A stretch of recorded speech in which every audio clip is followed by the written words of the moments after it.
Hello दोस्तों, स्वागत है आपका एजुकेशनल क्लिक में। दोस्तों, किसी भी देश में शांति बनाए रखने और बाहरी या आंतरिक खतरों से निपटने के लिए कई जांच एजेंसियां काम करती हैं। हमारे देश में भी ऐसी ही जांच एजेंसियां हैं जो बहुत ही सतर्कता और गुप्त तरीके से देश को सुरक्षित रखने के साथ साथ भ्रष्टाचार और गैरकानूनी गतिविधियों से निपटती हैं। आइए दोस्तों, आपको इस वीडियो के माध्यम से बताते हैं कि भारत में कितनी जांच एजेंसियां हैं। आईबी यानी इंटेलिजेंस ब्यूरो। आईबी भारत की एक आंतरिक सुरक्षा एजेंसी है जो कि देश के सरकारी विभाग की सबसे पुरानी एजेंसियों में से एक है, जिसका कार्य सुरक्षा से संबंधित गुप्त जानकारी को इकट्ठा करना है। सन 1947 में गृह मंत्रालय के अधीन केंद्रीय खुफिया ब्यूरो के रूप में इसका पुनः निर्माण किया गया। आईबी का इस्तेमाल भारत के अंदर से खुफिया जानकारी इकट्ठा करने के लिए किया जाता है और साथ ही साथ खुफिया विरोधी और आतंकवादी विरोधी कार्यों को लागू करने के लिए किया जाता है। मुख्यतः भारतीय पुलिस सेवा सेना से, लेकिन खुफिया ब्यूरो निदेशक डीआईबी हमेशा ही आईपीएस अधिकारी होता है। दोस्तों, नेक्स्ट है एनआईए, नेशनल इन्वेस्टिगेशन एजेंसी। 2008 में हुए मुंबई आतंकी हमले के बाद एनआईए की स्थापना 31 दिसंबर 2008 को की गई। यह एजेंसी देश की सुरक्षा में बहुत ही गोपनीय तरीके से महत्वपूर्ण योगदान देती है।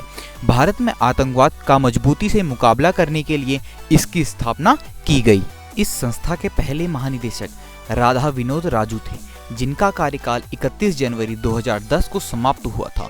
एनआईए का काम देश में आतंकी गतिविधियों को रोकना और भारत में आतंकवाद को समाप्त करना है। दोस्तों, इसके बाद बात करेंगे हम रॉ यानी रिसर्च एंड एनालिसिस विंग।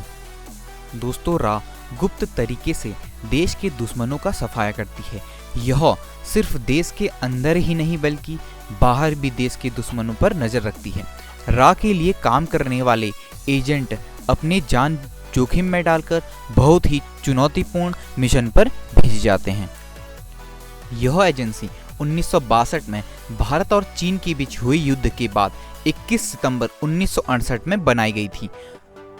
रा द्वारा भारतीय नीति निर्माताओं को सलाह दी जाती है और साथ ही साथ विदेशी व्यक्तियों, सरकारों की महत्वपूर्ण जानकारी और गतिविधियों के विश्लेषण का कार्य भी बखूबी करता है। रा द्वारा भारत के पड़ोसी देशों की गैर कानूनी गतिविधियों पर मुख्य रूप से नजर रखी जाती है।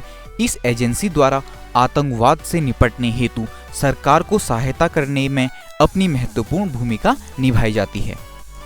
दोस्तों, इसके बाद हम बात करेंगे सीबीआई यानी सेंट्रल ब्यूरो ऑफ इन्वेस्टिगेशन की। सीबीआई भारत सरकार की प्रमुख जांच एजेंसी है। यह आपराधिक एवं राष्ट्रीय सुरक्षा से जुड़े हुए भिन्न भिन्न प्रकार के मामलों की जांच करती है। वर्ष 1963 में भारत सरकार द्वारा सीबीआई का गठन भारत की रक्षा से संबंधित गंभीर अपराधों, उच्च पदों पर भ्रष्टाचार, गंभीर धोखाधड़ी, ठगी व गबन और सामाजिक अपराधों, विशेष रूप से आवश्यक वस्तुओं की जमाखोरी, कालाबाजारी और मुनाफाखोरी के लिए किया गया। सीबीआई के प्रथम निदेशक डीपी कोहली थे, जिन्होंने 1 अप्रैल 1963 से 31 मई 1968 तक कार्यभार संभाला। यह भारत सरकार और राष्ट्रीय राजधानी क्षेत्र दिल्ली सरकार के केंद्र के रूप में कार्य करती है। दोस्तों, अगले पार्ट में हम और दूसरी एजेंसियों के बारे में चर्चा करेंगे। वीडियो अच्छी लगी हो तो लाइक करें, चैनल को सब्सक्राइब करने और शेयर करना तो बिल्कुल ना भूलें। दोस्तों, मिलते हैं अगले पार्ट में।